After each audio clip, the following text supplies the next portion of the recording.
உங்கள் எல்லாத்துக்கும் வணக்கம். திமுகவில் வந்து எல்லாத்துக்கும் தொகுதி வந்து முடிவாயிடுச்சு. ஸோ கமலஹாசன் முக்கியமான விஷயமாக கமலஹாசன் அவர்கள் தேர்தல் போட்டியிட போல திமுக ஆதரவு கொடுக்கின்றாரு. அதுக்கு திமுக சார்பில் நன்றியும் சொல்லியிருக்காங்க. காரணம் சீட்டு அதிகமாக கட்சி நிறையா வந்ததுனால நான் வந்து தனி சின்னம் தான் கேட்டேன். ஆனால் திமுக வந்து ரேஸ் தரமான்னு சொன்னாங்க. அது எனக்கு உடன்பாடு எட்டாதனால நான் திமுக ஆதரவு கொடுக்குறேன்னு சொல்லிட்டு ஒரு இது பண்ணிட்டாரு. ஸோ இது வந்து அவர் எல்லோரும் ஜென்டில்மேனுன்றாங்க. ஆனால் சில பேர் சன் பிக்சரில் ஒரு படம், ரெட் ஜெயிண்ட் ஒரு படம், ஒரு ஓகே இருக்குது, அதான் அவர் டூ பிடிக்கிறான்னு சொன்னாங்க. ஆனால் நல்லா புரிஞ்சுக்கோங்க, கமலஹாசன் அவரை பற்றி பேசுகிறப்ப புரிஞ்சுக்கோங்க. தக் லைஃப் படம் வந்து வந்து சில கர்நாடகாவை சேர்ந்த சில முட்டாள்கள் வந்து எதிர்த்தாங்க. அவர் ஏதோ தப்பாக சொல்கிற மாதிரி நினச்சி ஒரு அப்பாலஜி அவர் பண்ணியிருந்தால் படத்தை வந்து ஓட விட்டுருவாங்க. ஆனால் அவர் பண்ணலை. என் படத்தில் நியாயம் இருக்குது. கிட்டத்தட்ட ஒரு 10 கோடி பிஸ்னஸே அவர் வேணான்னு விட்டவர் தான் கமலஹாசன் அவர்கள்.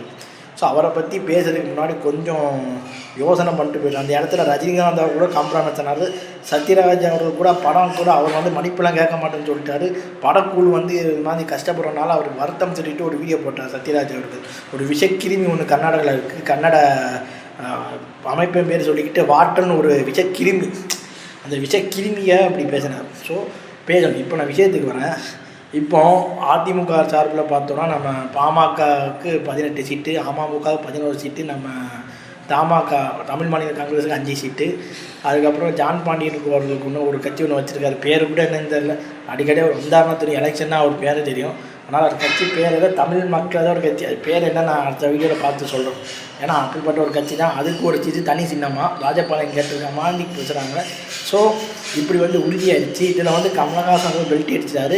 தமாகாவில் 5 சீட்டு கொடுத்ததுனால அவங்க வந்து தாமரை சின்னத்தில் போட்டி போட போகிறேன்றாங்கன்னா, ஸோ இது வந்து எப்படின்னு தெரியல. அதிமுகன்ற ஒரு பெரிய கட்சி இருக்குது. ஆனால் அது சின்னத்தில் போட்டி போடாமல் பாஜக சின்னத்தில் போட்டி போடணும்னு சொல்கிறது வந்து ஒரு எப்பேற்பட்ட ஒரு அரசியல் தமிழ்நாட்டில் அவங்க பண்ணுறாங்க புரியுது. ஏன்னா ஓட்டெல்லாம் அவங்களுக்கு கணக்கில் தான் போகும், பர்சன்டேஜ் அவங்க கணக்கில் தான் போகும்.